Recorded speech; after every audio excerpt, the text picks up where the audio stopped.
नमस्कार दोस्तों, मैं मोनू शर्मा एक बार फिर एस ट्यूटर एकेडमी में आपका स्वागत करता हूं। और मैं काफ़ी दिनों बाद में अपनी जो क्लासेज हैं उनको अपन रेगुलर करते हैं। राजस्थान कला, संस्कृति और इतिहास, ये दोनों चीज़ें अभी आपको पता है कि जितनी भी वैकेंसी अभी राजस्थान में आ रही हैं, और राजस्थान की वैकेंसियों का अभी इस समय क्रेज़ भी चलेगा। लॉकडाउन के चलते हुए ये जो वैकेंसियाँ थी काफ़ी थोड़ी विलम्ब हो गई है, लेकिन आप धैर्य बनाकर रखें। वैकेंसियाँ, जितनी भी वैकेंसियों की विज्ञप्ति जारी हो चुकी है उनकी ज़रूर एग्ज़ाम लगेगी। अभी राजस्थान कला संस्कृति वाला टॉपिक हम लेकर चलेंगे, जो राजस्थान कला संस्कृति विशेष रूप से अभी अपने राजस्थान हाईकोर्ट है, राजस्थान हाईकोर्ट एलडीसी जो वैकेंसी आने वाली है, राजस्थान पुलिस है, पटवार है, रीट में भी कुछ सिलेबस है। तो ये सारी चीज़ें आपको इस तरीके से पढ़ाई जाएगी। ऐसा नहीं कि आपको जैसे ऑनलाइन प्लेटफॉर्म आप कई जगह यूज़ करते हो, ऑनलाइन प्लेटफॉर्म में बहुत सारे ऐसे ऐप्स वगैरह चल रहे हैं कि हम 10% डिस्काउंट पे दे रहे हैं, 50% डिस्काउंट पे दे रहे हैं।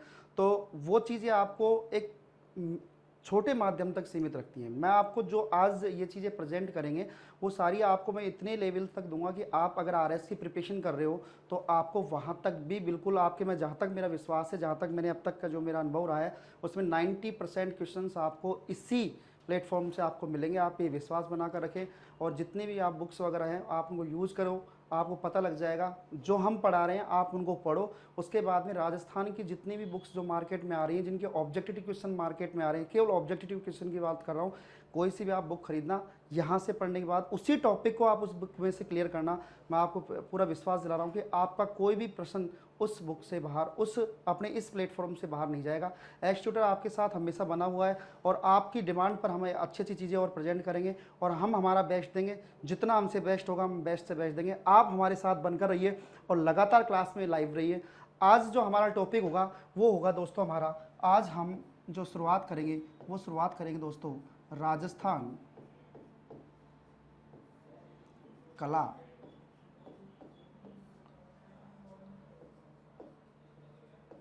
संस्कृति वाला।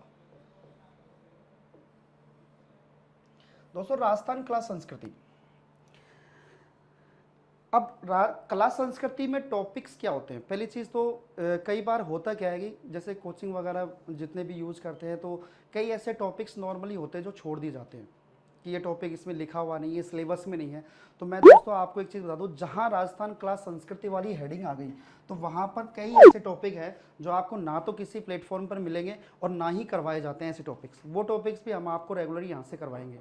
बिल्कुल डिफरेंट टॉपिक होंगे जो बिल्कुल ही आपने ना तो कभी पढ़े हैं और ना उनके बारे में सुना है। ऐसे टॉपिक भी आपको हम प्रेजेंट करेंगे। आज हमारा राजस्थान कला संस्कृति का जो टॉपिक स्टार्ट करते हैं वो टॉपिक हमारा है दोस्तों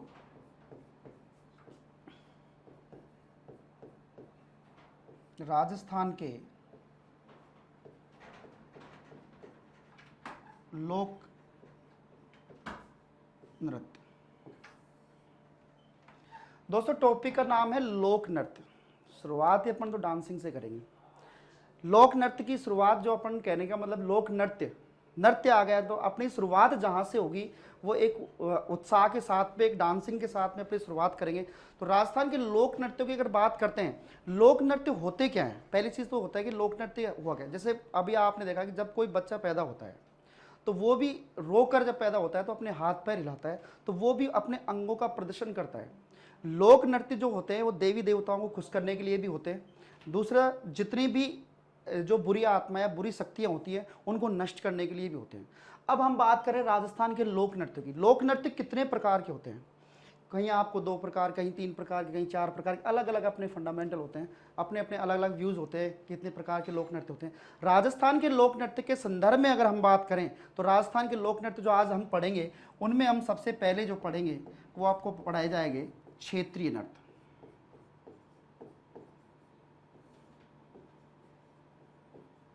क्षेत्रीय नृत्य। दूसरा जो हमारा पार्ट होगा दोस्तों उसका नाम होगा जातीय नृत्य। तीसरा जो हमारा पार्ट होगा दोस्तों उसका नाम होगा व्यावसायिक नृत्य।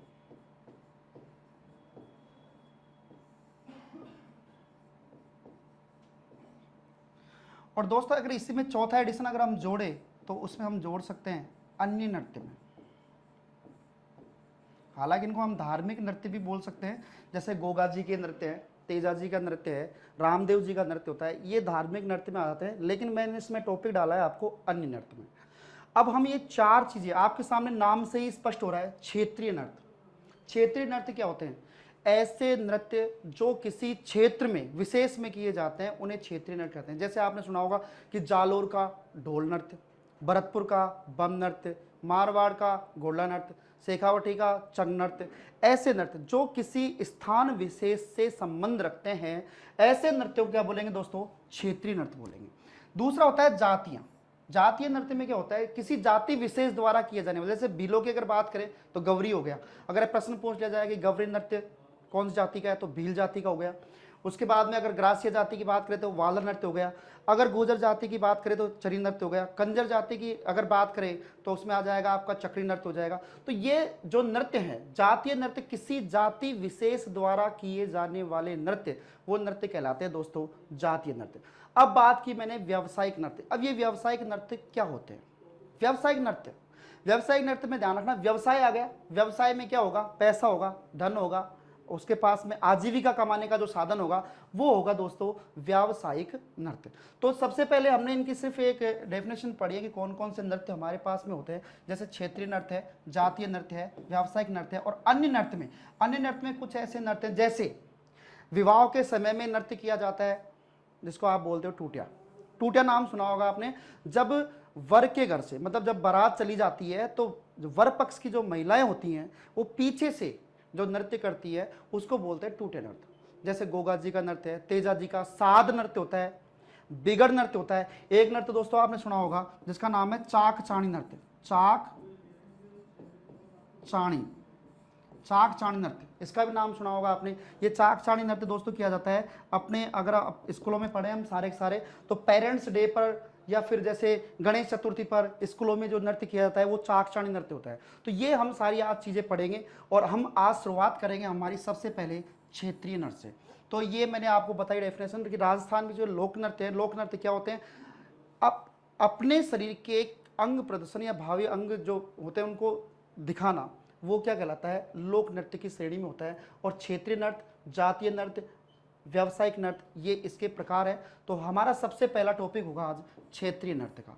तो सबसे पहले हम पढ़ेंगे आज क्षेत्रीय नृत्य। तो आप एक बार ये जो प्रकार है उनको देखना। मैं क्षेत्रीय नृत्य की अलग से आपको यहाँ पर परिभाषा बताऊंगा, तो आप एक बार देख लेना।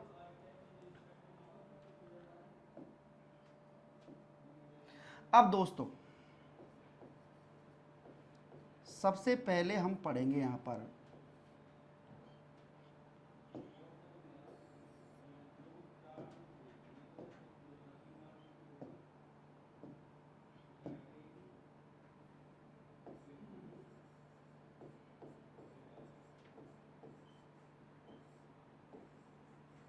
क्षेत्रीय नृत्य, अर्थात किसी क्षेत्र इस विशेष पर किया जाने वाला नृत्य। अब परिभाषा कैसे पर प्रेजेंट करेंगे दोस्तों? यहां पर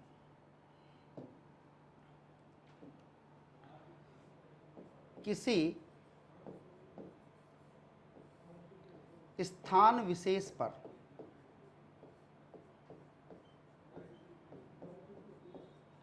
इसमें हम क्षेत्र भी कर सकते हैं। किसी स्थान विशेष पर किया जाने वाला नृत्य, ये जो नृत्य होगा वो कहलाएगा दोस्तों क्षेत्रीय नृत्य। अब ये नृत्य मत समझना जो अपने शादी विवाह के समय में सपना चौधरी के गाने लगा के आप डांस करते हो तो उनकी सर कोई अलग से परिभाषा बताओ, तो ये तो हरियाणवी नृत्य हो गए, ध्यान रखना आप, ठीक है, इस चीज़ का विशेष रूप से। तो किसी स्थान विशेष पर किया जाने वाला जो नृत्य है वो नृत्य दोस्तों क्या कहलाएगा? उस नृत्य का नाम होगा क्षेत्रीय नृत्य। अब हम राजस्थान में, आपको पता है कि राजस्थान एक अपने भारत का सबसे बड़ा राज्य है, ठीक है, आपको सबसे बड़ा राज्य, क्षेत्र बहुत हो गया हमारे, और हमारे क्षेत्रों को अलग अलग भागों में बांटा गया है। कैसे? मारवाड़ ले लो, मेवाड़ ले लो, शेखावटी ले लो, वागड़ ले लो, बागड़ ले लो, ढूंढाड़ ले लो, मेवात ले लो, हाड़ौती ले लो। इस तरीके से हमारे राजस्थान को कई विभिन्न भागों में बांटा गया है, और उन विभिन्न भागों में जो नृत्य किए जाते हैं उन नृत्यों को हम बोलेंगे दोस्तों क्षेत्रीय नृत्य। उन नृत्य को क्या बोला जाएगा? क्षेत्रीय नृत्य। अर्थात किसी स्थान विशेष पर जो नृत्य किए जाते हैं उनको हम बोलेंगे क्षेत्रीय नृत्य। और इसी कड़ी में हम सबसे पहला जो नृत्य पढ़ेंगे दोस्तों, उस नृत्य का नाम है गैर नृत्य।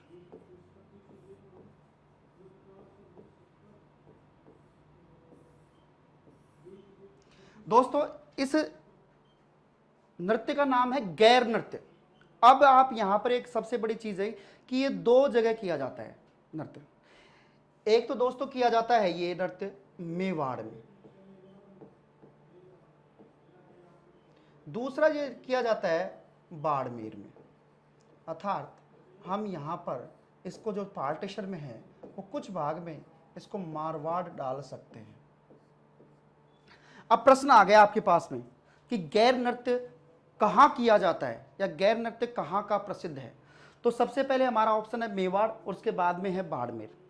अब इस नृत्य का समय क्या है कि दोस्तों अगर प्रश्न में पूछा जाए कि नृत्य कब किया जाता है, कौन सा समय है इस नृत्य को करने का, तो ये नृत्य किया जाता है होली के समय। मैं आपको एक चीज यहां पर बताऊंगा, होली के समय दोस्तों एक चीज ध्यान रखना, नृत्य के जो अधिकांश भाग हैं वो उनका जो टाइमिंग रहेगा वो रहेगा होली के समय। तो गैर नृत्य कहाँ किया जाता है? मेवाड़ में। और दूसरा कहाँ किया जाता है? बाड़मेर अर्थात मारवाड़ के कुछ भाग में। समय कब करते हैं इसे? होली के समय। अब इस नृत्य की विशेषता में देखते हैं और विशेषता में क्या क्या चीजें होती हैं वो हम पढ़ेंगे। सबसे पहले समय हो गया हमारा होली के समय। इस नृत्य के समय जो गीत गाए जाते हैं, ठीक है, वो होते हैं फाग रसिया। देखो होली का समय है, होली कौन से महीने में आती है दोस्तों? फाल्गुन महीने में आती है। और फाल्गुन महीने में जो गीत गाए जाते हैं वो क्या कहलाते हैं? फाग। तो गीत जो गाए जाते हैं वो गीत कौन से होंगे? फाग रसिया। कौन से गीत होंगे? फाग रसिया। होली के समय में जो नृत्य किया जाता है और उस समय जो गीत गाए जाते हैं उनको बोलते हैं फाग रसिया। अब इस नृत्य की विशेषता की बात करें, विशेषता में यह है कि यह पुरुषों द्वारा किया जाता है। विशेषता में है दोस्तों कि पुरुषों द्वारा, किसके द्वारा? पुरुषों द्वारा किया जाने वाला नृत्य, किए जाने किया जाने वाला नृत्य। तो विशेषता क्या हो गई? पुरुषों द्वारा किया जाने वाला नृत्य। अब यहां पर हमको चीज पढ़नी है कि मेवाड़ में क्या डिफरेंस है और मारवाड़ में क्या फर्क है। अगर आपके पास में प्रश्न आ गया निम्न में से गैर नृत्य कहां किया था, अगर आपके पास में दोनों ऑप्शन है तो सबसे पहले प्रायोरिटी में अगर आपके पास में मान लो दोनों ऑप्शन आ गए, अगर option A Mewar, option B Barmer, option C और कुछ दे दिया, तो आप सबसे पहले कंफ्यूजन ये होता है कि सर सेलेक्ट कौन सा करना है। तो आपको नॉन स्टॉप लगाना है मेवाड़ पे, अगर दोनों ऑप्शन अवेलेबल हो तो। ऐसी कंडीशन में पहली प्रायोरिटी हमारी मेवाड़ रहेगी, दूसरी रहेगी फिर हमारी मारवाड़। प्रश्न आ गया कि गैर नृत्य किस समय किया जाता है, तो गैर नृत्य किया जाता है होली के समय किया जाता है। इसमें गीत जो गाए जाते हैं कौन से गीत गाए जाते हैं? वो फाग रसिया गीत गाए जाते हैं। विशेषता में आ गया कि ये कब क्या होता है इसमें, तो इसमें हो गया विशुद्ध रूप से पुरुषों द्वारा किया जाने वाला नृत्य है। अर्थात ये जो गैर नृत्य है ये सिर्फ पुरुषों द्वारा किया जाता है। अब इस नृत्य की विशेषता देखते हैं हम कैसे नृत्य होता है ये। देखो हमारे पास में दोस्तों यहां पर दो कंडीशंस हैं। इधर तो हो गया हमारा मेवाड़ और दोस्तों यहां पर हो गया हमारा मारवाड़।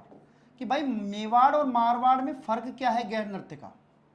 गैर नृत्य का मेवाड़ में और मारवाड़ में फर्क क्या है? तो सबसे पहले हम यहां पर देखेंगे कि जो मेवाड़ में जो नृत्य करने वाला व्यक्ति होता है, ये देखो आपको मैं थोड़ा सा डायग्राम से नॉर्मली तौर से आपको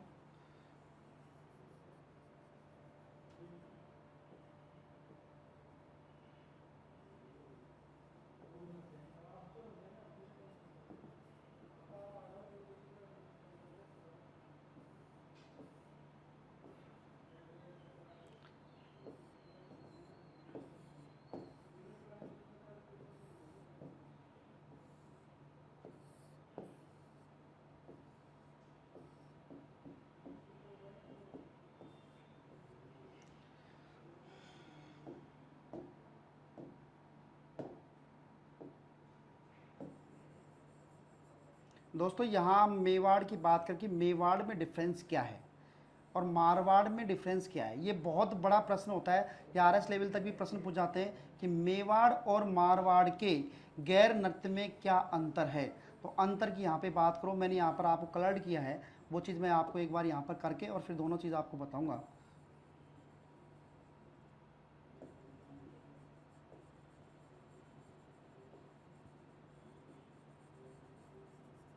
ये दोस्तों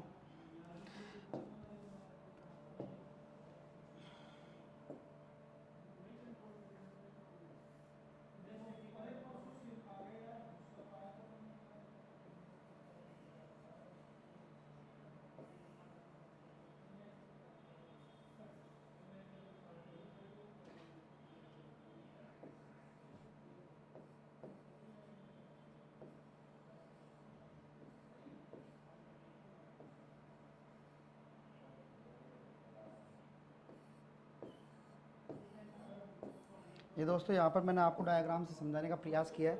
अब दोस्तों ये तो हो गया हमारा मेवाड़ और दोस्तों ये हो गया हमारा मारवाड़। अब फ़र्क क्या है, यहाँ पर आपको डिफरेंस खुद को भी नज़र आ रहा होगा कि इन दोनों में फ़र्क क्या है। यहाँ पर देखिए आप, मेवाड़ में जो डांस करने वाला है या मेवाड़ में जो गैर नृत्य करने वाला है, मेवाड़ में जो व्यक्ति गैर नृत्य करेगा उसकी जो पगड़ी होती है, ये जो पगड़ी होती है ये होती है लाल रंग की।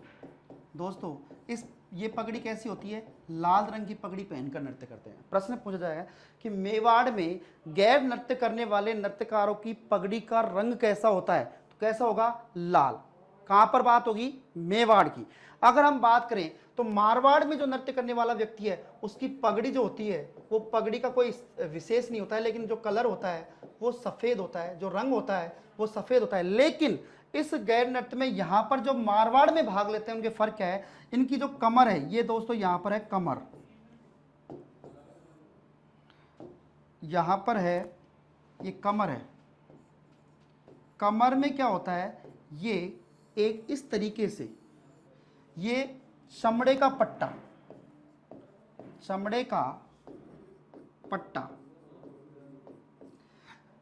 मारवाड़ में नृत्य करने वाला व्यक्ति कमर में क्या बांधता है, चमड़े का पट्टा, और इस चमड़े के पट्टे पर इस तरीके से बंधी होती है तलवार। ध्यान रखना, यहां पर डिफरेंस हो गया कि मेवाड़ में नृत्य करने वाले व्यक्ति की पगड़ी का रंग कैसा होता है, लाल, जबकि मारवाड़ में नृत्य करने वाले व्यक्ति के कमर में चमड़े का पट्टा और साथ में तलवार उस पर बंधी होती है। तो ये फर्क हो गया, डिफरेंस हो गया कि मेवाड़ में कैसा होता है और मारवाड़ में कैसा होता है। अब यहां पर देखें, अब ये जो नृत्य करने वाला जो व्यक्ति होगा, ये जो नृत्य करने वाला जो व्यक्ति होगा, इस नृत्य करने वाले जो व्यक्ति के, ये जो नृत्य करने वाला जो व्यक्ति होता है,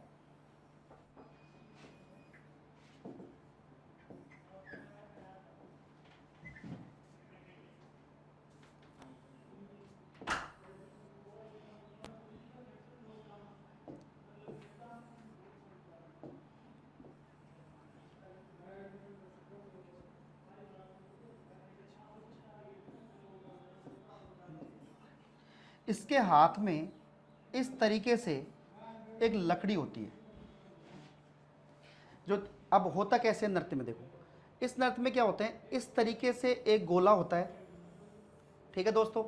इस गोले में यहाँ एक व्यक्ति हो गया, एक व्यक्ति यहाँ हो गया, एक व्यक्ति यहाँ हो गया, एक व्यक्ति हो गया यहाँ हो गया। गैर मतलब घेरा, अर्थात गोल में होते हैं तो व्यक्ति इस तरीके से खड़े होते हैं और प्रत्येक व्यक्ति के हाथ में एक छड़ी होती है। ये छड़ी होती है, जो मैंने आपको यहाँ पर सिंबल दिखाया, ये छड़ी होती है। प्रत्येक जो व्यक्ति नृत्य करने वाला होगा उसके हाथ में क्या होती है, छड़ी होती है। और इस छड़ी को क्या बोलते हैं दोस्तों, इसको बोलते हैं खांडा। क्या बोलते हैं दोस्तों, खांडा। दूसरा, अब ये व्यक्ति तो कर रहे हैं, ये केवल पुरुष हैं, जो नृत्य करने वाले व्यक्ति हैं वो कौन है, पुरुष हैं। लेकिन जो महिलाएं होती हैं दोस्तों, ये महिलाएं यहाँ पर खड़ी होती हैं, ये महिलाएं यहाँ पर खड़ी होती हैं, ये नृत्य में भाग नहीं लेती हैं। ये महिलाएं होती हैं, नृत्य में भाग नहीं लेती हैं, लेकिन ये साथ में क्या करती हैं, गीत गाती हैं। ध्यान रखना, जो पुरुष होते हैं वो केवल नृत्य करते हैं और महिलाएं जो उनका साथ देती है, जो उनको सपोर्ट करती हैं वो गीत गाती हैं। पुरुष, प्रत्येक पुरुष के हाथ में छड़ी होती है और इस घेरे में ही नृत्य करते हैं, एक गोले में नृत्य करते हैं और जो हाथ में छड़ी होती है उसको बोलते हैं खांडा। अब दोस्तों देखो खांडा कैसे होता है, ये चीज़ मैं आपको बताता हूँ। आप सबके आ रहा होगा सर खांडा क्या होता है, तो देखो दोस्तों खांडा मैं बनाता हूँ आपको यहाँ पर।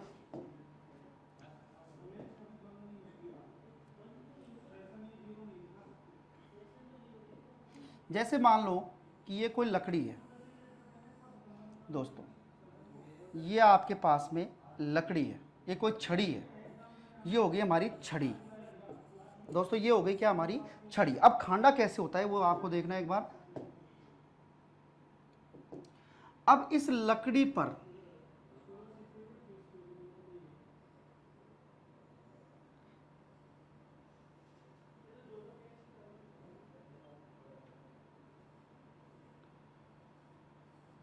ये दोस्तों ये इस तरीके से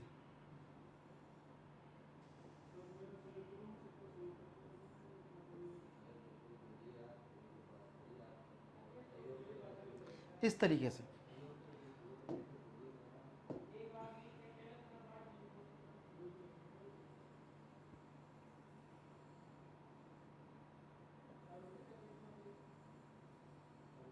अब देखो ये बीच वाला भाग है वो बिल्कुल सफ़ेद है और ये वाला जो भाग है वो बिल्कुल काला है। तो ये ऐसी रंग बिरंगी लकड़ी होती है और इस लकड़ी को बोलते हैं दोस्तों हम खांडा। कभी आपके कन्फ्यूजन हो, अब खांडा कैसे बनता है मैं आपको एक थोड़ा प्रैक्टिकल करके बताता हूँ। जैसे मान लो कि नीम की अपनी लकड़ी ली, ठीक है, नीम की कोई छड़ी ली हमने, उस छड़ी को बिल्कुल हमने नीम से भी तोड़ा ही है। तोड़ने के बाद में उसका जो हम कवर हटाएंगे, कवर हटाने के बाद में जो लकड़ी है वो बिल्कुल सफ़ेद कलर में निकलेगी। बिल्कुल कैसे निकलेगी, बिल्कुल उसका जो कलर निकलेगा, उसका जो रंग निकलेगा अंदर से वो बिल्कुल कैसा निकलेगा, सफ़ेद निकलेगा। उसके बाद में क्या करते हैं, उस छड़ी पे जो हमने वो कवर हटाया है उस कवर को हम कुछ इस तरीके से लपेटते हैं, इस तरीके से लपेटते हैं और लपेटने के बाद में उसे आग में जलाते हैं उस छड़ी को। तो जहाँ जहाँ कवर लिपटा हुआ है, जहाँ जहाँ उस पर हमने जो कवर लिपेटा है वहाँ तो जब बाद में उस कवर को हटाएंगे तो सफ़ेद निकलेगा और जहाँ जहाँ कवर नहीं लिपेटा हुआ था वहाँ पर रंग निकलेगा काला। और इससे बनने वाली जो छड़ी है उसको बोलते हैं हम खांडा। तो ध्यान रखना, गैर नृत्य में प्रश्न आ जाएगा आपके पास में, गैर नृत्य में नर्तककार के पास में जो छड़ी होती है उस छड़ी को किस नाम से जाना जाता है, तो उस छड़ी को किस नाम जाना जाता है दोस्तों, उस छड़ी को जाना जाता है खांडा के नाम से। तो यहां पर हमने गैर नृत्य पढ़ा, तो देखो गैर नृत्य के बारे में एक बार फिर बताता हूं आपको। गैर नृत्य मेवाड़ बाड़मेर क्षेत्र में हो गया, समय होली के समय हो गया, गीत कौन से गाए जाते हैं, फाग रसिया, विशेषता क्या है, पुरुषों द्वारा किया जाने वाला नृत्य है।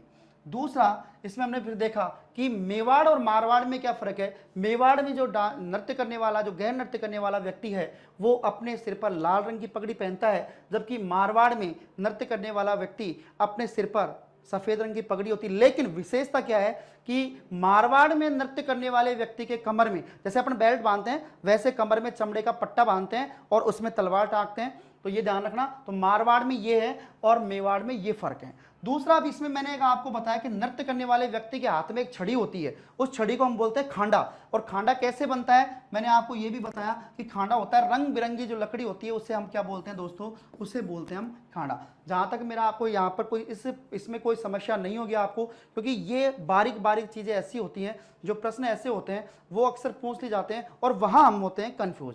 तो ये हमने पढ़ा कौन सा नृत्य, गैर नृत्य। अब हम दोस्तों नृत्य की बात करते हैं। गैर की अगर बात करें तो गैर नृत्यों में हम लेकर चलते हैं। जो अगला जो हमारा नृत्य है उसको बोलते हैं हम तलवारों की गैर। दोस्तों तलवारों की गैर, अब ये तलवारों की गैर नृत्य कैसे होता है और कहां होता है। तो सबसे पहले तो हम बात कर लें कि क्षेत्र तो हो गया इसका मेनार, और दोस्तों ये मेनार जो पड़ता है ये पड़ता है दोस्तों उदयपुर में। मेनार कहां पड़ता है दोस्तों, मेनार पड़ता है उदयपुर में। और मेनार में ही एक मंदिर है, मेनार में ही दोस्तों एक मंदिर है, उस मंदिर का नाम है ओंकारेश्वर मंदिर। दोस्तों उस मंदिर का नाम है ओंकारेश्वर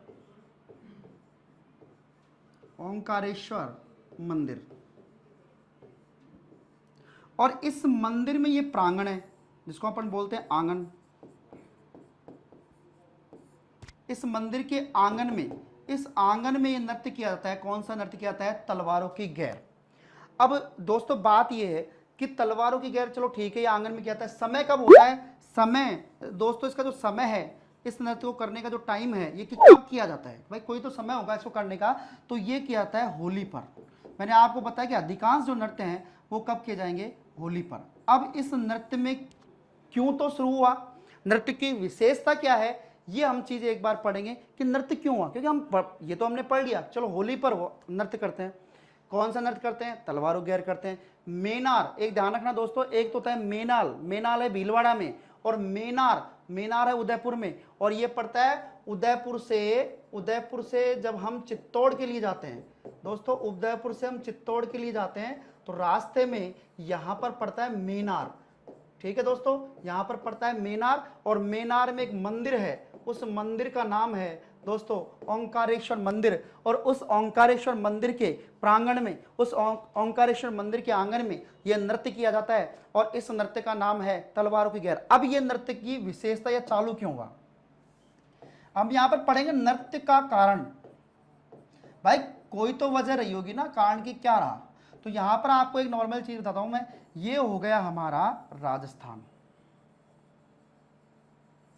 और राजस्थान में ये रियासत है दोस्तों, उसका नाम है मेवाड़। और मेवाड़ पर सिसोदिया वंश का शासक था, आपको पता है सिसोदिया वंश। मेवाड़ में जो शासन था वो किसका था? सिसोदिया वंश। लेकिन कहते हैं कि अमर सिंह, महाराणा प्रताप के जो पुत्र थे उनका नाम था अमर सिंह। अमर सिंह के समय यहां पर हो गई थी संधि, और संधि किससे हो गई थी दोस्तों? मुगलों से। संधि किससे हो गई थी? मुगलों से। आपको पता है महाराणा प्रताप जो कि अकबर के कभी अधीनता स्वीकार कर नहीं की थी। बहुत अच्छा टॉपिक रहेगा हमारा, और जब हम बनेंगे आपके साथ में मजा आएगा, आपको मेवाड़ भी जब पढ़ाएंगे आपको और भी मजा आएगा, और मजा इसमें भी आएगा, आपको ऐसी बात नहीं है। तो अमर सिंह की संधि हो गई मुगलों से 1615 में। जब संधि हो गई तो संधि के तहत मुगलों ने क्या किया, जो अकबर था उसने क्या किया, अपनी जहांगीर ने अपनी क्या किया, जगह जगह अपनी चौकियां स्थापित कर दी, मुगल चौकियां। इस तरीके से चौकियां लगा दी, ये स्थापित कर दी मुगल चौकियां, मुगल चौकियां स्थापित कर दी। अब जैसे यहां पर मैं नॉर्मली गांव लेता हूं, ये उदयपुर हो गया, उदयपुर में ये गांव हो गया हमारा मेनार गांव। तो दोस्तों यहां पर मैंने ले लिया मेनार गांव, और ये हमारा गांव है। इस गांव का नाम क्या है दोस्तों? मेनार गांव। इस गांव का नाम है मेनार गांव। अब हुआ क्या, इस मेनार गांव पर भी एक चौकी बनी हुई थी, उस ये थी मुगल चौकी। मेनार गांव में भी एक चौकी बनी हुई थी, मुगल चौकी। अब यहां पर जो मुगल चौकी के जो सैनिक थे, मुगल चौकी के जो सैनिक थे, ये मेनार गांव के जो जनता थी, मेनार गांव में जो रहने वाली जो जनता थी, वहां के लोग थे, वहां के पुरुष महिला बच्चे बूढ़े जितने भी थे, उनको ये परेशान करने लगे। ये मुगल सैनिक इस मेनार गांव की जनता को करने लगे परेशान। सारी जनता दुखी होगी, अब सामना कर नहीं सकते इस तरीके से। तो इस मेनार गांव में एक व्यक्ति था, उस व्यक्ति का नाम था मधुश्याम। उस व्यक्ति का नाम था दोस्तों मधुश्याम। मेनार गांव में जिस व्यक्ति का नाम था, उस व्यक्ति का नाम क्या था? मधुश्याम। तो मधुश्याम व्यक्ति ने यह कहा कि भाई हम एक साथ तो इन मुगल सैनिकों का सामना कर नहीं सकते, क्योंकि इनके पास तो हथियार वगैरह हैं, सारी चीजें हैं। तो बोला क्या किया जाए, इन मुगल सैनिकों को किस तरीके से यहाँ से इनके अत्याचार से कैसे मुक्त हो, ये सब ने विचार किया। तो मधुश्याम नाम के व्यक्ति ने एक रणनीति बनाई, और रणनीति बनाकर यह कहा कि भाई ऐसे करो कि गांव के मध्य में एक ढोल लगवा दो। गांव के मध्य में क्या लगवा दो? एक ढोल यहां पर। और मधुश्याम ने कहा, प्रत्येक गांव वाले से यह कहा कि जिसके घर में 18 वर्ष या 15 वर्ष से ज्यादा उम्र का कोई व्यक्ति है, जैसे मान लो कि आप हो, आपके घर में 15 वर्ष से अधिक उम्र का 2 व्यक्ति हैं, तो आपको केवल 2 सैनिकों को भोजन के लिए बुलाना है। प्रत्येक परिवार को बोला गया। मान लो इस पूरे गांव में 100 परिवार हैं इस गांव, और 100 परिवारों में मान लो दो व्यक्ति ऐसे हैं जिनकी उम्र 15 से ऊपर है, तो उन्हीं व्यक्तियों को, इतने ही सैनिकों को भोजन पे बुलाना होगा। जैसे मान लो कि आपके परिवार में 2 व्यक्ति हैं, तो आपको 2 ही सैनिकों को निमंत्रण देके आना है कि भाई आज हमारे यहाँ पे भोजन पे आना है। ऐसा ही हुआ, सबने सभी व्यक्तियों को जितने व्यक्ति थे अपने परिवार में उतने ही सैनिकों को निमंत्रण दे दिया। इसमें यह था, इन्होंने प्लानिंग ये थी कि जैसे ही ढोल पर पहला जो डंका लगेगा उसमें सैनिकों को, जो सैनिक हैं उनको दी जाएगी सबसे पहले पत्तल। पहले डंके में दी जाएगी पत्तल। जैसे ही यहां पर लगेगा दूसरा डंका लगेगा तो यहां पर सैनिकों को दिया जाएगा भोजन। ये सैनिक हो गए और सैनिकों को यहां डाला जाएगा भोजन। जैसे ये हो गया सैनिक, ठीक है, इसको बिठा दिया। बिठाने के बाद में इसके आगे ये डाल दी पत्तल पहले डंके पर, फर्स्ट पे पत्तल, दूसरे पे डाल दो इस पे भोजन। और भोजन डालने के बाद में उस परिवार में जो व्यक्ति 18 साल से ऊपर का है वो अपने हाथों में कोई हथियार लेकर इसके पीछे खड़ा हो जाएगा। इस सैनिक के, प्रत्येक सैनिक के 2 सैनिक बुलाए थे, दोनों के पीछे खड़े हो जाएंगे। और जैसे ही तीसरा डंका लगेगा तो लगने के बाद में इन सैनिकों की काट दी जाएगी गर्दन, इनकी गर्दन उड़ा दो। और जब ये एक साथ होना था काम और सबने ऐसा ही किया, जैसे ही पहला डंका लगा सैनिकों को बिठा दिया, दूसरा डंका लगा उनको भोजन डाल दिया और उनके पीछे जाके खड़े हो गए। और जैसे ही तीसरा डंका लगा उन सब ने मिलकर सैनिकों की गर्दन उड़ा दी। और तीनों डंकों में इस तरीके से पूरे मुगल सैनिक एक साथ मारे गए। और मरने के बाद में अब सारी तलवारें, आपको पता है जब किसी का आप कत्ल करोगे या किसी की हत्या करोगे तो आपकी जो तलवार है उनमें खून लग जाएगा। और पूरे व्यक्ति उन तलवारों को लेकर, उस गांव के जो व्यक्ति हैं उन तलवारों को लेकर उस चौराहे पर, उस मंदिर के आगे आकर जोर जोर से नृत्य करने लगे। तब से यह नृत्य प्रतिवर्ष चालू हो गया। अब इस नृत्य की विशेषता क्या है? इस नृत्य की विशेषता,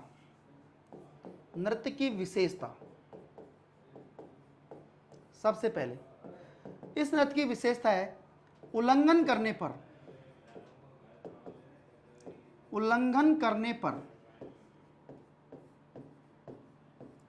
100 रुपए का जुर्माना। अगर कोई भी व्यक्ति इस नृत्य का उल्लंघन करता है तो उस पर जुर्माना। ये पहला एकमात्र ऐसा नृत्य है कि जिसमें अगर कोई भी नर्तककार उल्लंघन करता है तो उस पर कितने रुपए का जुर्माना होगा? 100 रुपए का। और दूसरी जो इसकी विशेषता है कि नृत्य की समाप्ति पर, जब ये नृत्य समाप्त होगा, नृत्य की समाप्ति पर गुड़ वाली भांग बांटी जाती है।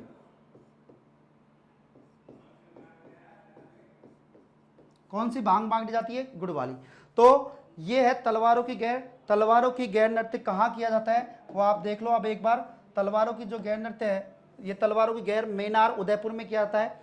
और कहाँ किया जाता है कि मेनार में एक मंदिर है, उस मंदिर का नाम है ओंकारेश्वर मंदिर। उस मंदिर के आंगन में किया जाता है। कब किया जाता है? होली पर किया जाता है। दूसरा, इसमें नृत्य का मैंने आपको कारण बताया कि मेवाड़ में मुगल चौकी स्थापित थी, तो मेनार में भी एक मुगल चौकी स्थापित थी। उस मेनार में जो मुगल चौकी थी उसके सैनिक मेनार गांव की जनता को परेशान करते, तो मधुश्याम नामक व्यक्ति ने उन सैनिकों को समाप्त करने की योजना बनाई।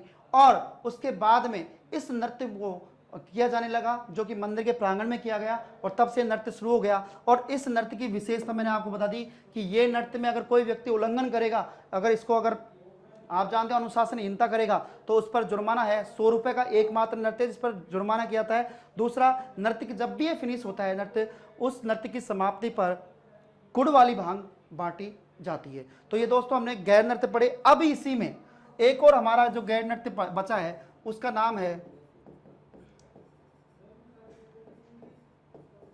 आंगी बांगी गैर नृत्य। दोस्तों आंगी बांगी गैर नृत्य, आंगी का मतलब होता है अगल, बांगी का मतलब होता है बगल। अर्थात इसमें भी कैसे होता है, यहां पर देखो ये व्यक्ति खड़े हो जाते हैं गोले में, इस तरीके से ये व्यक्ति गोले में खड़े हो गए, ये गोले में खड़े हो गए, इस तरीके से। तो ये व्यक्ति, इनके हाथ में छड़ होती है, छड़ी होती है, प्रत्येक के हाथ में एक एक छड़ी होती है इस तरीके से। तो ये क्या करते हैं, एक बार तो अपने अगल मतलब आगे, एक बार अपने बगल वाले से अपनी छड़ियों को टकराते हैं, तो जैसे डांडिया टाइप में होता है। और ये नृत्य कहाँ किया जाता है दोस्तों, ये किया जाता है दोस्तों बाड़मेर में। और बाड़मेर में कहाँ किया जाता है, बाड़मेर में किया जाता है लाखेटा गांव में। दोस्तों कौन से गांव में क्या था है, बाड़मेर के लाखेटा में। अब आपसे प्रश्न पूछ लिया कि बाड़मेर के लाखेटा में कौन सा नृत्य प्रसिद्ध है, तो उसका नाम क्या है दोस्तों, ध्यान रखना, आंगी बांगी गैर नृत्य। तो यहां तक मेरे हिसाब से आपको कोई समस्या नहीं आई होगी। हम अब एक बार फिर नए क्षेत्रीय नृत्य की ओर बढ़ते हैं और उसका नाम है दोस्तों जालोर का डोल नृत्य।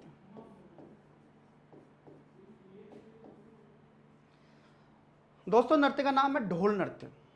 अब ये नृत्य किसके द्वारा किया जाता है, कब किया जाता है, समय कब है। तो सबसे पहले तो आपको क्षेत्र का तो पता लग ही गया कि क्षेत्र कहाँ किया जाता है। तो क्षेत्र में तो आपके सामने आ गया कि क्षेत्र किया जाता है सर, इसको जालोर में किया जाता है। वेरी गुड, जालोर में करते हैं इस नृत्य को। दूसरा, ये आपने नॉर्मली पढ़ा होगा, अब तक आपने जब भी पढ़ते हो कि भाई ढोल नृत्य कहाँ किया जाता है, आपका आंसर जालोर। लेकिन ये चीज आप सरफेस से पढ़ रहे हो, जब तक आप डीप नहीं पढ़ोगे, कि आजकल कंपटीशन इतना हो गया कि जब तक आप गहराई में नहीं जाओगे, और कहते हैं ना गहराई में जाने के बाद में ही मोती मिलता है, तो वैसे ही जब तक आप, क्योंकि कंपटीशन इतना हाई है, बुक्स इतनी आ गई मार्केट में, एक कॉपी पेस्ट करके आपस में एक दूसरे बुकों को चलाते हैं, और गहराई का जो आपको अनुभव होना चाहिए वो चीज़ आपके पास में जब तक प्रेजेंट नहीं होगी, आप कंपटीशन फाइट नहीं कर सकते। ये तो आपने पढ़ लिया, किताब में पढ़ लिया ढोल नृत्य कहाँ का फेमस है, जालोर का फेमस है, ठीक है। लेकिन अब ये समय कब है, करते कौन है, तो ये समय कब होता है, एक संप्रदाय है उसका नाम है सांचलिया संप्रदाय। सांचलिया संप्रदाय के लोग होते हैं, सांचलिया संप्रदाय के लोगों के विवाह या शुभ अवसर पर, शुभ अवसर पर, उनका कोई भी ऐसे मांगलिक कार्य हो, शुभ अवसर पर सरगड़ा जाति द्वारा, सरगड़ा जाति द्वारा, सरगड़ा जाति द्वारा किया जाता है। यह है इंपॉर्टेंट चीज। समय, सांचलिया संप्रदाय का जब भी कोई विवाह अवसर ऐसा होगा उसके समय पर, या कोई भी ऐसा शुभ अवसर हो, तब सरगड़ा जाति जो होती है उसके लोगों द्वारा ये नृत्य किया जाता है। तो ध्यान रखना कौन सी जाति करती है, अब यहां पर देखने की बात है, जाति कौन सी, सरगड़ा।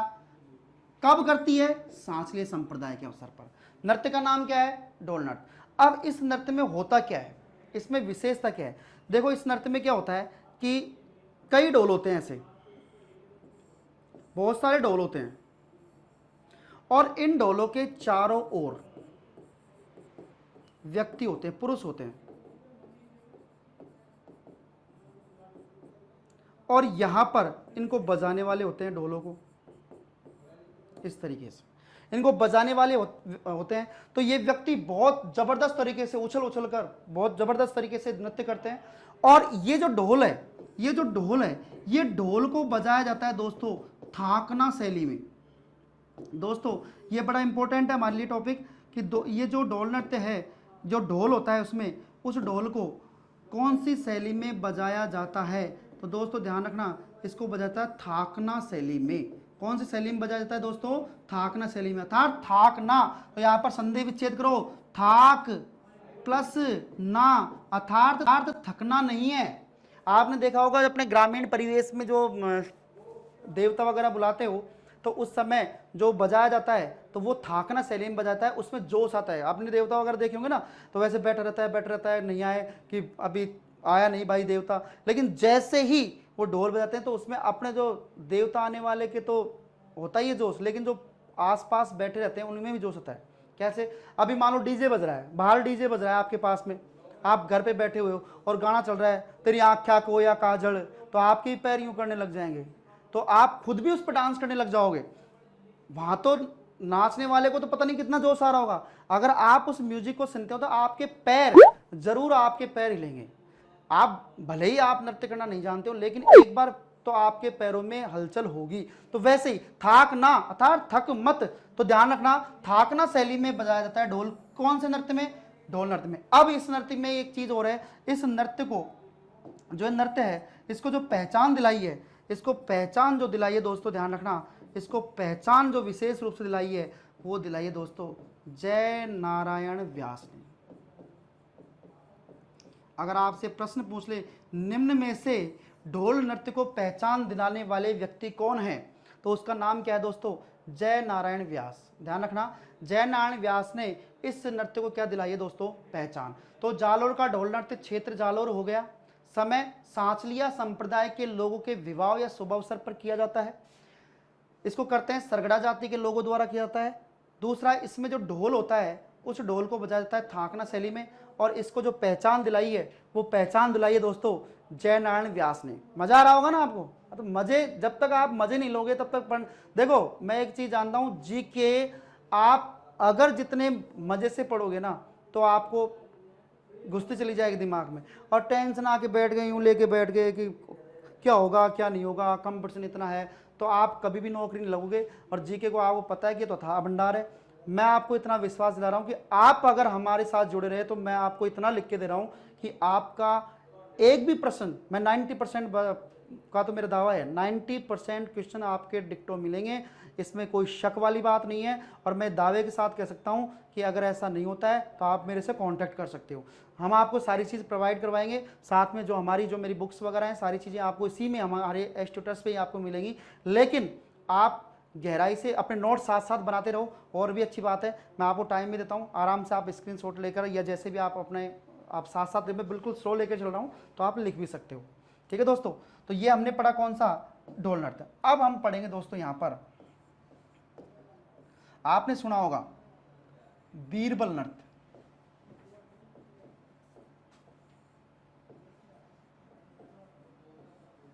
इसी को बोल देते हैं दोस्तों हम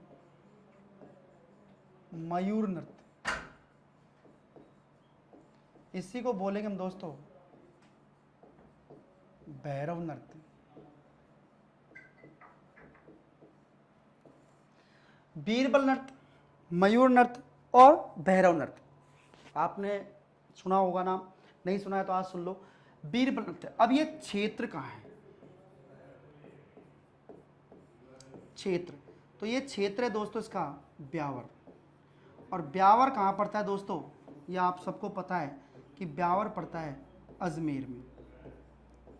अब बात करूं मैं इसकी कि भाई सर इसको कब करते हैं? भाई समय, तो दोस्तों ध्यान रखना, इसका जो समय है ये करते हैं होली के समय। होली पे भी धुलंडी में, धुलंडी पर बादशाह की सवारी के आगे, बादशाह की सवारी के आगे। आपने दोस्तों देखा होगा, मैं प्रश्न यहां पर एक और बन गया कि बादशाह की सवारी कहां आयोजित की जाती है? तो बादशाह की जो सवारी है वो ब्यावर में आयोजित की जाती है। धुलंडी के दिन ये बादशाह की सवारी निकलती है, और ये बादशाह की सवारी जब निकलती है उस बादशाह की सवारी में आगे आगे बीरबल नृत्य करता है, क्योंकि आपको पता है अकबर का तो बीरबल ही है, तो नवरत्नों में से एक था, तो बीरबल नृत्य करता है। अब ये नृत्य कैसे होता है, ये चीज सबसे बड़ी इंपॉर्टेंट है भाई। चलो ठीक है सर, बीरबल नृत्य हो गया, मयूर नृत्य तो कैसे हुआ इसका, और भैरव नृत्य कैसे हुआ, तो यहां पर समझने की बात है। देखो, और सबसे बड़ी चीज अब आपको यहां पर लगेगी कि कितना आपको इसमें डिफरेंस लगेगा, वो चीज देखनी है। सब्र रखो, सब्र का फल मीठा होता है।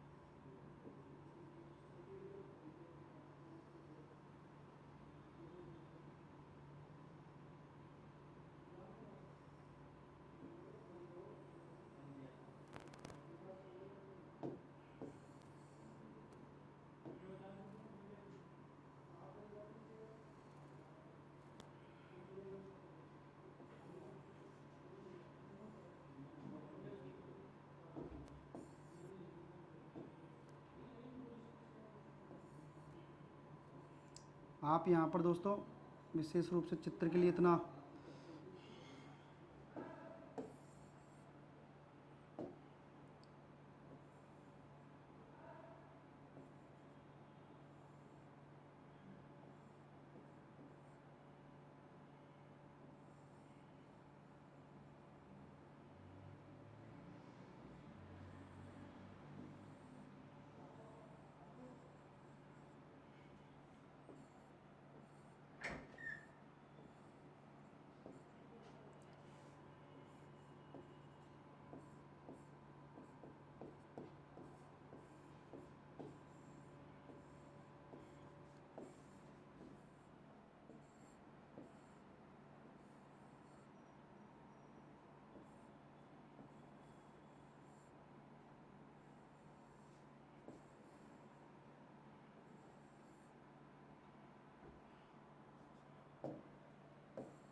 दोस्तों नॉर्मली मैंने समझाने के लिए आपको यूज़ किया है कि ये रथ है कोई, ठीक है, बादशाह की सवारी के लिए बादशाह यहाँ पर है, ये रथ है।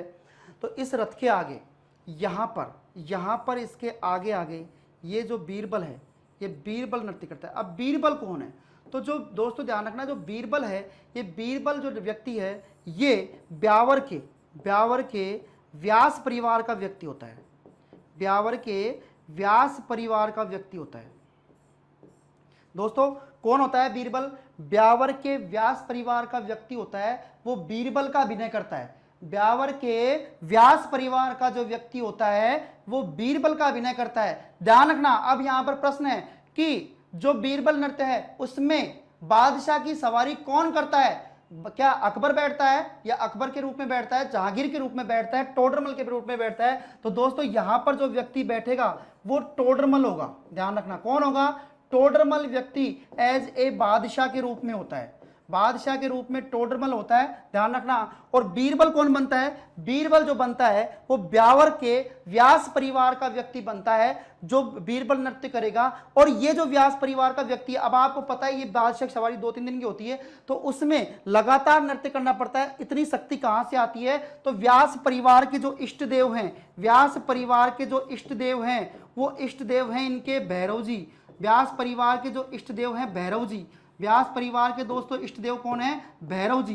तो ये जो भैरव जी की कृपा से, कहते हैं कि भैरव जी की, ये जो भैरव जी है इस भैरव जी की आराधना करता है। और इस भैरव जी की आराधना करने के बाद, इस भैरव जी की आराधना करने के बाद कौन करेगा आराधना? इस भैरव जी की आराधना करेगा जो बीरबल बनेगा। और बीरबल कौन बनेगा? व्यास परिवार का व्यक्ति बीरबल बनेगा। और ये भैरव जी की क्या करेगा? पूजा करेगा। भैरव जी से कहेगा कि भाई मुझे शक्ति दो कि ताकि मैं नृत्य कर सकूं। और कहते हैं कि भैरव जी के आशीर्वाद से, भैरव जी के आशीर्वाद से यह व्यक्ति लगातार नृत्य करता है। इसलिए लोगों का मानना है कि ये व्यक्ति नहीं नाचता है, इसकी जगह कौन नृत्य करते हैं? भैरव जी। इसलिए इस नृत्य का नाम क्या हो गया दोस्तों? भैरव नृत्य। इस नृत्य का नाम क्या हो गया दोस्तों? भैरव नृत्य। अब बात कर रहा हूं मैं मयूर नृत्य की। अब देखो आपको पता है 72 घंटे तो कितने ही भैरव जी आ जाए तो नृत्य कर ही नहीं सकते, आप भी जानते हो। तो जो व्यक्ति होता है बीरबल, जो व्यक्ति होता है वो बीरबल व्यक्ति क्या करेगा? जो बीरबल नाम का व्यक्ति, जो व्यास परिवार का व्यक्ति जो बीरबल बनता है वो नृत्य कैसे करेगा? एक हाथ में तो ले लेगा ढाल, एक हाथ में ये होगी ढाल, ढाल जानते हो, तलवार वगैरह से प्रहार कर इसको रोकने के लिए। और ये होती है उसके पास में भाला। तो वे व्यक्ति उस सवारी के आगे नॉर्मल, जैसे मोर नाचता है ना, मयूर नाचता है, मोर को नाचते हुए देखा होगा। मोर कैसे नाचता है? मोर बिल्कुल स्लो नाचता है, धीरे धीरे नाचता है, तो ताकि उसके शरीर पर भी जोर नहीं आता। तो वह व्यक्ति बिल्कुल ऐसे हिलता रहता है, इस तरीके से हिलता हिलता नृत्य करता है। और इसलिए इस नृत्य का नाम कैसा पड़ गया दोस्तों? इस नृत्य का नाम पड़ गया मयूर नृत्य। क्योंकि इसमें जो नृत्य किया जाता है वो किसकी तरह किया जाता है? मयूर की तरह नृत्य किया जाता है। कौन करता है? बीरबल कौन बनता है? बीरबल बनता है ब्यावर के व्यास परिवार का व्यक्ति क्या बनता है? बीरबल बनता है। ध्यान रखना दोस्तों, इस नृत्य को व्यास नृत्य भी कह सकते हैं। क्या कह सकते हैं? व्यास नृत्य भी कह सकते हैं। और ये जो व्यास परिवार का जो व्यक्ति बीरबल बनेगा, ये बीरबल अपने इष्ट देव भैरव जी से आराधना करेगा कि भाई मुझे नाचने की शक्ति दो, और इन्हीं के आशीर्वाद से नृत्य करता है, और इसीलिए इस नृत्य का नाम क्या हो गया? भैरव नृत्य। और नृत्य कैसे करेगा? मोर की तरह स्लो स्लो नृत्य करेगा, और इसीलिए इस नृत्य का नाम क्या हो गया? मयूर नृत्य। एक बार फिर ये हमने आपने पढ़ा। अब हमारा जो अगला नृत्य है, उस नृत्य की अगर हम परिचर्चा करें और उस नृत्य के बारे में हम यहाँ पर लें, तो उसमें आपने सुना होगा छोटे छोटे नृत्य में एक बार आपको यहाँ पर लिखवाता हूँ। जैसे ये आपको लिखने हैं साथ साथ में झालावाड़ का। दोस्तों अगर आपसे पूछ ले झालावाड़ का, तो झालावाड़ का दोस्तों जो नृत्य किया जाता है वो बिंदोरी नृत्य किया जाता है। अब बिंदोरी भाई कब निकलती है? तो दोस्तों बिंदोरी कब निकलती है? बिंदोरी निकलती है, तेल बिंदोरी आपने सुना होगा, तो विवाह में निकलती है। तो अगर आपसे प्रश्न पूछ ले कि भाई बिंदोरी नृत्य कहाँ किया जाता है? बिंदोरी नृत्य झालावाड़ में किया जाता है। कब किया जाता है? विवाह पर किया जाता है। दूसरा, यहाँ पर बात करें बांसवाड़ा में, बांसवाड़ा की अगर बात करें तो बांसवाड़ा में दो नृत्य हैं। एक का नाम है पाणी नोच, ये विवाह पर किया जाता है, और एक का नाम है पेजन। पाणी नोच और पेजन, पाणी नोच नृत्य और पेजन नृत्य, और ये दोनों नृत्य विवाह और दीपावली पर। ये तो पेजन जो नृत्य है दोस्तों, ये पेजन नृत्य तो दीपावली पर किया जाता है। ध्यान रखना कब किया जाता है? दीपावली पर। और ये करते दोस्तों विवाह पर। अगर आपसे प्रश्न पूछ लिया जाए कि पाणी नोच नृत्य कहाँ का प्रसिद्ध है, तो पाणी नोच नृत्य कहाँ का प्रसिद्ध है? बांसवाड़ा का। कब किया जाता है? विवाह पर। पेजन नृत्य कब किया जाता है? दीपावली पर। अब हम आगे चर्चा करें इन नृत्यों में अगर बात करें तो ध्यान रखना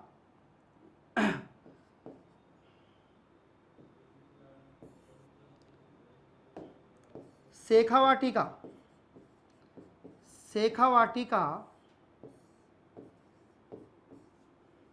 चंग नृत्य, चंग नृत्य, शेखावाटी का ही डफ नृत्य। अब यहां पर देखना है दोस्तों, चंग कब बजेगा? होली पर। डफ कब बजेगा? होली पर। तो दोनों नृत्य कब किए जाएंगे? होली पर किए जाएंगे। किसके द्वारा किए जाएंगे? पुरुषों द्वारा किए जाएंगे। ये ध्यान रखना, होली पर किए जाएंगे, और लेकिन किसके द्वारा किए जाएंगे? पुरुषों द्वारा किए जाएंगे। शेखावाटी का चंग नृत्य, डफ नृत्य, और कब किया जाता है? होली पर। किसके द्वारा? पुरुषों द्वारा। झालावाड़ का बिंदोरी नृत्य विवाह पर। बांसवाड़ा का पाणी नोच विवाह पर। पेजन दीपावली पर। शेखावाटी का चंग नृत्य और डफ नृत्य दोनों होली पर किए जाते हैं और पुरुषों द्वारा किए जाते हैं। अब अगर हम आगे देखें तो दोस्तों एक नृत्य का नाम आता है जिसका नाम है मोहिली नृत्य। आपसे प्रश्न पूछेंगे, ये छोटे छोटे नृत्य जो मैं आपको बता रहा हूं बिल्कुल हटके हैं। मोहिली नृत्य कहाँ किया जाता है? तो मोहिली नृत्य किया जाता है प्रतापगढ़ में। इसकी कोई समय सीमा नहीं है, प्रतापगढ़ में किया जाता है। और कब कहाँ? प्रतापगढ़ में भी कहाँ किया जाता है? प्रतापगढ़ में भी धारियावाद में। ठीक है। उसके बाद में है कानूड़ा नृत्य। दोस्तों कानूड़ा, आपको पता है कानूड़ा किसको बोलते हैं? भगवान कृष्ण को कानूड़ा नृत्य, कानूड़ा जो नृत्य है, कानूड़ा नृत्य। ठीक है दोस्तों, कानूड़ा नृत्य। अब ये कहाँ का फेमस है? दोस्तों ये फेमस है बाड़मेर का। कहाँ का फेमस है? बाड़मेर का। और कानूड़ा मतलब कृष्ण भगवान की बात हो रही है, तो ये किया जाता है कृष्ण जन्माष्टमी पर। कृष्ण जन्माष्टमी पर, कृष्ण जन्माष्टमी पर, कृष्ण जन्माष्टमी पर नृत्य किया जाता है। कौन सा? कानूड़ा नृत्य। ठीक है दोस्तों, इसके बाद में हम आगे की जो बात करें उसमें अगर बात करें हिंडोला नृत्य, हिंडोला। दोस्तों नृत्य का नाम क्या है? हिंडोला नृत्य। और ये हिंडोला नृत्य किया जाता है, हिंडोला, हिंडोला का मतलब झूला खाना। और झूला कब? श्रावण में। तो इस श्रावण में किया जाता है दोस्तों। कौन से मास में किया जाता है? श्रावण मास में किया जाता है। कहाँ किया जाता है? सबसे बड़ी चीज है कि श्रावण मास में तो किया जाता है, लेकिन कहाँ किया जाता है? तो दोस्तों ये किया जाता है जैसलमेर में। कहाँ किया जाता है? जैसलमेर में। अब दोस्तों यहाँ पर जो हम नृत्य की बात करें तो यहाँ पर एक नृत्य आता है जिसका नाम है नाहर नृत्य। नाहर नृत्य। और दोस्तों जो नाहर नृत्य है ये किया जाता है मांडलगढ़ में। कहाँ क्या आता है? मांडलगढ़। और मांडलगढ़ कहाँ पड़ता है दोस्तों? भीलवाड़ा में। अब ये नृत्य की शुरुआत कैसे हुई? जो नृत्य की शुरुआत कैसे हुई, कहते हैं कि एक बार शाहजहां एक बार आए हुए थे यहाँ पर, ठीक है। तो उनके समय में इस नृत्य की शुरुआत हुई थी। उनको मनोरंजन के रूप में क्या किया, जो नृत्य करने वाले व्यक्ति थे उन्होंने अपने शरीर पर तेल लगाया और तेल लगाने के बाद में अपने शरीर पर रुई चिपका ली, तो वे सफ़ेद शेर की तरह लगने लगे। तब से नृत्य की शुरुआत हुई है। तो आपसे प्रश्न पूछ ले कि नाहर नृत्य कहाँ किया जाता है, तो नाहर नृत्य किया जाता है मांडलगढ़ में। और मांडलगढ़ कहाँ पड़ता है दोस्तों? भीलवाड़ा में पड़ता है। तो मोइल नृत्य हो गया हमारा प्रतापगढ़ का, कानोड़ा नृत्य हो गया हमारा बाड़मेर का, हिंडोला नृत्य हो गया हमारा श्रावण मास में जैसलमेर में किया जाता है, नाहर नृत्य हो गया हमारा मांडलगढ़ में। ये तो हमने इस नृत्य की बात की है। अब अभी छोटे छोटे नृत्य पढ़े भी हमने, और भी ऐसे छोटे छोटे नृत्य आएंगे, लेकिन उससे पहले हम बीच में बड़े नृत्य भी देखते हैं जो हमें पढ़ने हैं। तो दोस्तों अब हम जो बात करेंगे उन नृत्यों की अगर बात करें तो उसमें सबसे इंपॉर्टेंट जो नृत्य आता है आपने सबने सुना होगा, उसका नाम है गुड़ला नृत्य। इसको गुड़ला नृत्य भी बोलते हैं और इसी को गुड़ला पर्व के नाम से भी जाना जाता है। अब दोस्तों ये गुड़ला नृत्य कहाँ किया जाता है, पहले तो आपको समझना है कि क्षेत्र कहाँ हो गया। तो क्षेत्र विशेष में हो गया ये मारवाड़। मारवाड़ मीन्स जोधपुर वाला पार्ट। कहाँ पर हो गया? मारवाड़। क्षेत्र कहाँ हो गया? मारवाड़। समय कब करते हैं तो इसको ध्यान रखना, ये समय क्या आता है? चैत्र मास की कृष्ण पक्ष की अष्टमी को। ये पटवार एग्जाम में भी प्रश्न पूछा गया था कि गुड़ला पर्व या गुड़ला नृत्य कब किया जाता है, तो गुड़ला पर्व या गुड़ला नृत्य मारवाड़ में चैत्र कृष्ण अष्टमी को किया जाता है। अब इस नृत्य की शुरुआत कैसे हुई कैसे नहीं हुई, तो हम इसकी कारण पढ़ते हैं। नृत्य का कारण क्या है, गुड़ला नृत्य का कारण क्या है, गुड़ला नृत्य का कारण क्या है, तो वो चीज हमें देखनी है। तो यहां पर देखिए सबसे पहले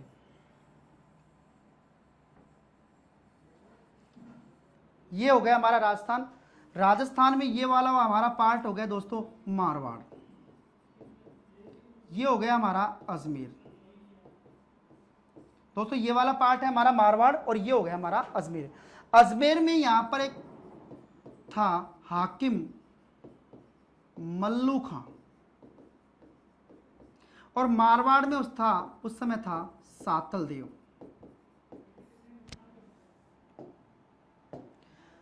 मारवाड़ में तो शासक था सातल देव, अजमेर में था हाकिम मल्लू खां। हाकिम मल्लू खां इस मारवाड़ पर कई बार आक्रमण करने के प्रयास किए लेकिन हमेशा उसको पराजय मिलती। तो इस हाकिम मल्लू खां का एक सेनापति था, उसका सेनापति था, उसका नाम था गुड़ले खां। तो एक बार ये गुड़ले खां आक्रमण करने के लिए गया सातल देव पर। गुड़ले खां आक्रमण करने के लिए कहां पर गया? सातल देव पर। लेकिन हुआ क्या, इसमें इसको पराजय मिली। इसमें क्या हो गई? इसकी हार। जब ये वापस लौट रहा था, ये गुड़ले खां वापस लौट रहा था, तो रास्ते में गांव पड़ता है पीपाड़।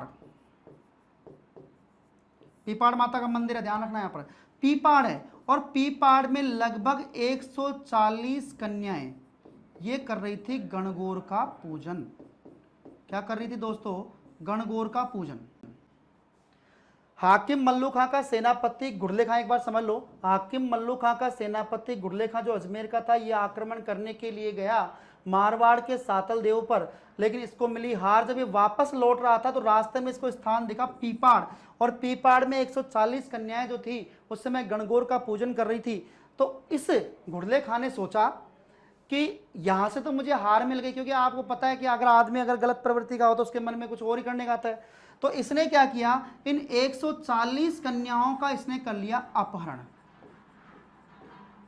अर्थात इनको किडनैप कर लिया। किसने? गुड़ले खां ने।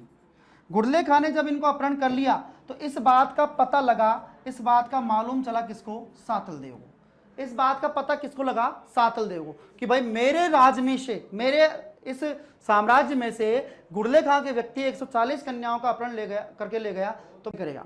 तो हुआ क्या, इस सातल देव ने पीछा किया, सातल देव ने पीछा किया किसका? मल्लू खां, गुड़ले खां का।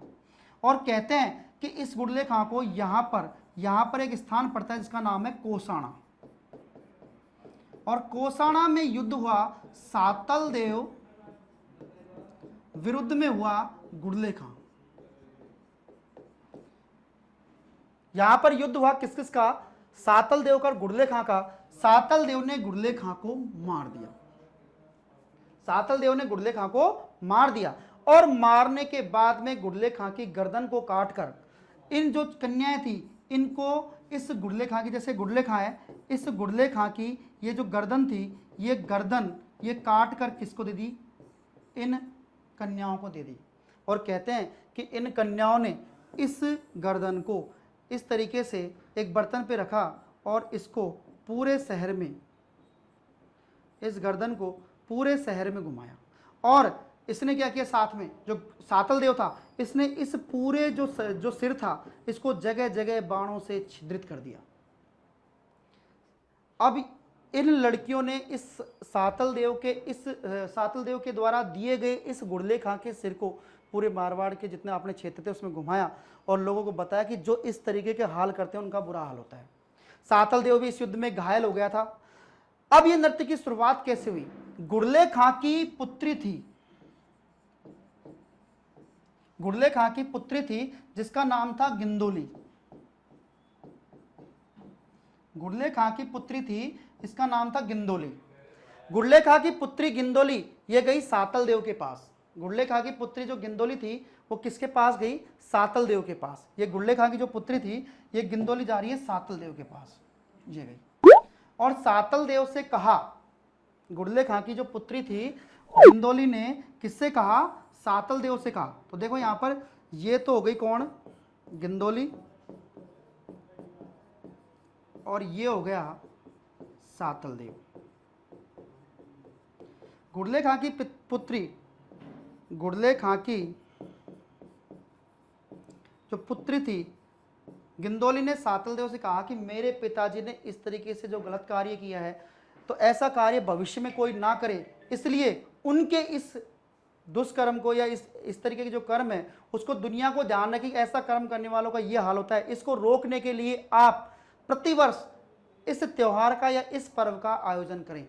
तो सातल देव ने तब से घोषणा कर दी कि प्रतिवर्ष चैत्र मास में कृष्ण पक्ष की अष्टमी को गुड़ले खां पर्व मनाया जाएगा और गुड़ले खां के सिर की जगह, क्योंकि उस समय तो सिर था, गुड़ले खां के सिर की जगह उसके कटी हुई गर्दन का जगह एक मटके का प्रयोग किया जाएगा। अब यह नृत्य में होता क्या है? देखो यहां पर इस नृत्य में होता है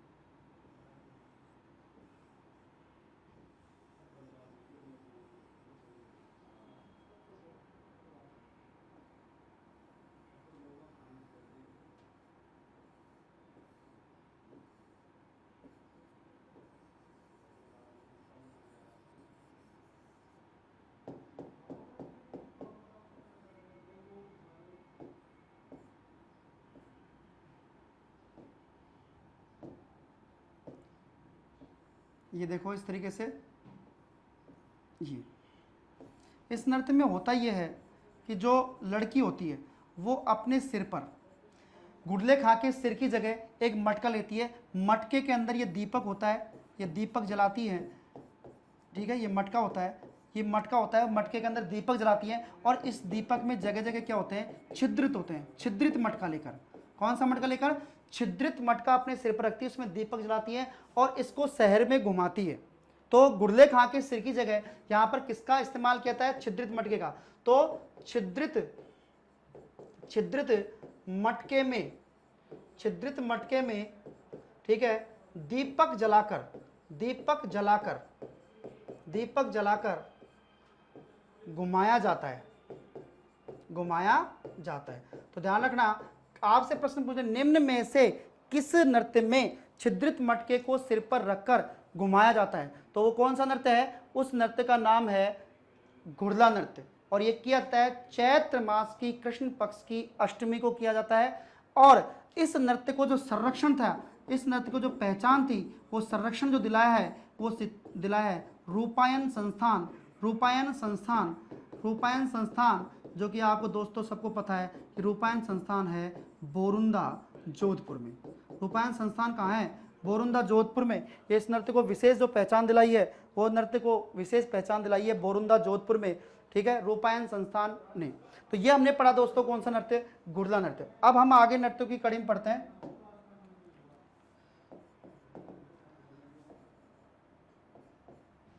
अग्नि नृत्य। अब दोस्तों यहां पर क्षेत्र की बात होगी। आपने हमेशा पढ़ा होगा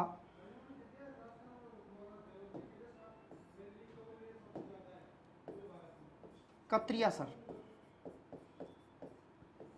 आपसे अगर प्रश्न आता है तो आपसे बोले भाई अग्नि नृत्य कहाँ किया जाता है? कत्रियासर में। कौन करते हैं? विशेष। इसको करते कौन है? इसको करते हैं जसनाथी, जसनाथी संप्रदाय के, जसनाथी संप्रदाय के लोगों द्वारा। ठीक है, ये तो हमने पढ़ ली कि कब क्या होता है। इसका फिक्स तो ये है समय। समय की अगर मैं बात करूं तो समय ये क्या होता है? चैत्र मास में, विशेष रूप से चैत्र मास में इसको करते हैं। अब दोस्तों यहाँ पर मेरा एक चीज ये है कि अगर आपको ऑप्शन में कत्रियासराय ना मिले, कत्रियासर नहीं मिले, बीकानेर भी नहीं मिले, तो आप क्या करोगे? तो मैं आपको एक चीज बता दूं कि जो हमारे जसनाथ जी हैं, जसनाथ जी का जन्म हुआ था बीकानेर में। आप सबको पता है कि जसनाथ जी का जन्म, जसनाथ जी का जो जन्म हुआ था वो हुआ था कत्रियासर बीकानेर में। हालांकि जन्म उनका नहीं हुआ था, जन्म तो कहीं और हुआ था। ये तो तालाब के किनारे रोते हुए मिले थे। तो बीकानेर में माना जाता है कत्रियासर में इनका जन्म हुआ था। पीठ भी कत्रियासर में है। लेकिन अगर मैं आपको बता रहा हूं, देखो इन्होंने इनकी 5 जगह पीठ स्थापित की थी। इसके अलावा तो आप ये चीज ध्यान रखना कि जहां जहां इनकी पीठ है, जहां जहां जसनाथ जी की पीठ है, वहां वहां नृत्य होगा कौन सा? अग्नि नृत्य। तो कौन कौन जगह होगा इसके अलावा? उसमें होगा लिखमादेश्वर, बमल, पांचला, पूर्णासर। ये यहां पर ये नृत्य और किया जाए। अब ध्यान रखना दोस्तों, आपसे प्रश्न यही पूछ सकता है निम्न में से जो अग्नि नृत्य है वो कहां नहीं किया जाता? अब कहां नहीं किया जाता तो आपको इनमें से कोई सी भी ऑप्शन दे देंगे और उसके बाद ये कंफ्यूज करने वाले हैं। तो मैं आपको बता दूं, जहां जहां जसनाथ जी की पीठ होगी वहां वहां ये नृत्य किया जाएगा। कौन सा? अग्नि नृत्य। तो अग्नि नृत्य कौन किया जाता है? जसनाथ जी संप्रदाय के लोगों द्वारा किया जाता है। और कब किया जाता है? चैत्र मास में किया जाता है। तो एक बार इसको देख लो या स्क्रीनशॉट ले लो कि क्षेत्र कत्रियासर बीकानेर में किया जाता है, लिखमादेश्वर, बमल, पांचला, पूर्णासर। इसके अलावा विशेष है जसनाथी संप्रदाय के लोगों द्वारा किया जाता है। समय चैत्र मास में किया जाता है। अब इसमें देखो एक चीज कि इस नृत्य में क्या होता है। इस नृत्य में दोस्तों ये होता है, इस तरीके से गोल मैदान होता है और गोल मैदान के बीचों बीच ये आग जलाई जाती है। इसको बोलते हैं आग का ढेर। और आग का जो ढेर होता है, आग का जो ढेर होता है, इसको यहाँ पर बोलते हैं हम धूना। कभी अगर आपसे पूछ ले आग के ढेर को क्या बोलते हैं, तो आग के ढेर को बोलते हैं धूना। ये आग का ढेर है, ठीक है। आग जलाते हैं यहाँ पर, इसमें आग जलाते हैं और आग जलाने के बाद में बड़े बड़े अंगारे बन जाते हैं। तो आग का ढेर क्या कहलाता है? धूना। यहाँ पर जसनाथ संप्रदाय के जो लोग होते हैं वो गाने बजाने वाले, ये मंच होता है दोस्तों। क्या होता है? ये मंच होता है और मंच पर यहाँ पर ध्वजा होती है, ठीक है। नृत्य करने वाले व्यक्ति इसके चारों ओर पहले तो घूमते हैं, इसके चारों ओर राउंड लगाएंगे और उसके बाद में इसमें घुसते हैं। और जब घुसते हैं तो